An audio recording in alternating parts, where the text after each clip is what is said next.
একদিকে শোক, আরেকদিকে বিক্ষোভ। দেশ জুড়ে আজকে রাষ্ট্রীয় শোক পালিত হচ্ছে মাইলস্টোনের যে শিক্ষার্থীরা তাদের নিহত হবার ঘটনার প্রেক্ষিতে। অন্যদিকে সেই স্কুলের অর্থাৎ ক্ষতিগ্রস্ত বিধ্বস্ত সেই স্কুলের শিক্ষার্থীরা যারা বেঁচে আছে, নিহতদের সহপাঠীরা ক্ষোভ বিক্ষোভ করছে এবং বলছে লাশের সংখ্যা লুকোনো হচ্ছে। এই কথা বলে বিক্ষোভ, সেই বিক্ষোভের তোপ মানে আসিফ নজরুল বা সিআর আবরার শিক্ষা উপদেষ্টা তাদের উপর পড়েছে।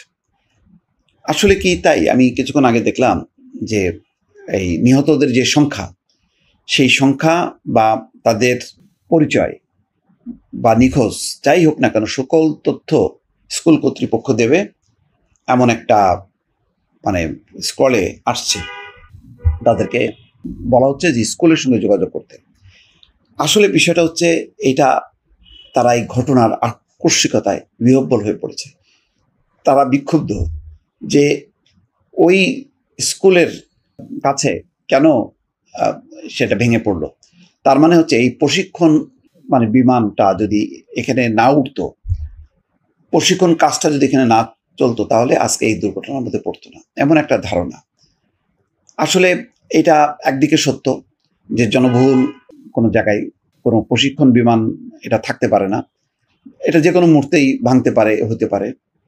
কিন্তু এটা ঠিক না যে প্রকৃত মানে যা সংখ্যা, লাশের সংখ্যা সেটা লুকানো হচ্ছে, এটা সম্ভব না। এটা কোনো স্কুল কর্তৃপক্ষ এটা করবে না এবং এটা করার তো কোনো কারণ নেই।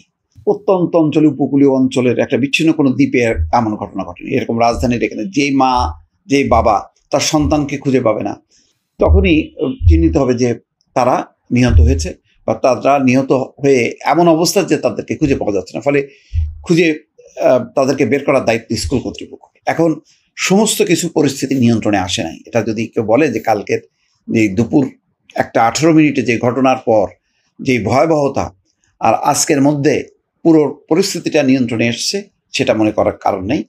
ফলে এলোমেলো একটু অবস্থা আছে। কেউ কাউকে হয়তো পাওয়া যাচ্ছে না, কেউ হয়তো মানে চলে গেছে বাসায় আর আসছে না, সেই কারণে হয়তো সবার এখন মানে কতজন মিসিং সেই সংখ্যাটা হয়তো তাৎক্ষণিকভাবে জানা যাচ্ছে না। কিন্তু কলেজ কর্তৃপক্ষ বা স্কুল কর্তৃপক্ষ, পুলিশ বলি, সেনাবাহিনী বলি, বিমান বাহিনী বলি, যাদেরকে বলি না কেন, বা সরকার, মানে সেই সংখ্যাটা মানে বলবে না, না বলার কি আছে? এটা তো দুর্ঘটনাই। এটা তো পরিষ্কার যে এই ধরনের একটা স্কুলের উপর পড়লে এইটা 100, 150, 200 মারা যেতে পারতো। তো মানে লুকানোর কারণটা কি? লুকিয়ে তো লাভ নেই। এগুলো হলো এক ধরনের মানে ক্ষোভ বিক্ষোভ থেকে এই ধরনের বহিঃপ্রকাশ করছে। আমার ধারণা যে এইটা কোনো লুকানো কোনো বিষয় না, বরং প্রত্যেকের পরিচয় নিশ্চিত করা, যাদেরকে এখনো খুঁজে পাওয়া যাচ্ছে না, মানে অর্থাৎ এখন যারা এই ঘটনার কারণে কোনো স্কুল কর্তৃপক্ষকে না জানিয়ে যারা বাসায় চলে গেছে, অভিভাবকরা নিয়ে চলে গেছে, কারণ এরকম দুর্ঘটনার পরে তো আর কোনো নিয়ন্ত্রণ থাকে না। ফলে যে যার মতন করে হয়তো চলে গেছে অভিভাবকদের সাথে, হয়তো সেই কারণে তাদেরকে পাওয়া যাচ্ছে না। তার মানে এই না যে তারা মারা গেছে। তো যাদেরকে মারা গেছে এমনকি 6 জন তো তার চেহারাই চেনা যাচ্ছে না, এটা ডিএনএ টেস্টের মাধ্যমে শনাক্ত করতে হবে, এমনই বিভৎস অবস্থা। তো সুতরাং এখানে লুকানোর কিছু নেই। কিন্তু এইরকম এলোমেলো পরিস্থিতিতে নানা রকম গুজব গুঞ্জন হবে।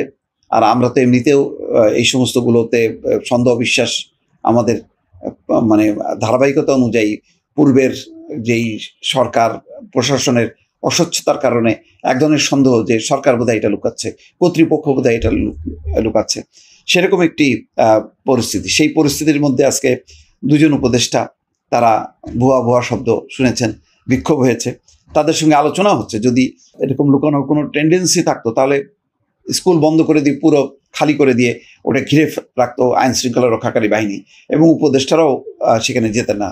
তারা গেছেন মানে তারা সেই পরিস্থিতিটা নিয়ন্ত্রণের জন্য বা স্কুল কর্তৃপক্ষ, শিক্ষক, শিক্ষার্থী সবার সঙ্গে আলোচনার জন্যই গেছেন। কারণ এরকম একটি শোকের আবহে তারা দূরে থাকবেন, এটা তো হইতে পারে না। তো আমার ধারণা যে এখন এই ধরনের নানা অনাকাঙ্ক্ষিত অপ্রীতিকর কিছু পরিস্থিতি তৈরি হবে।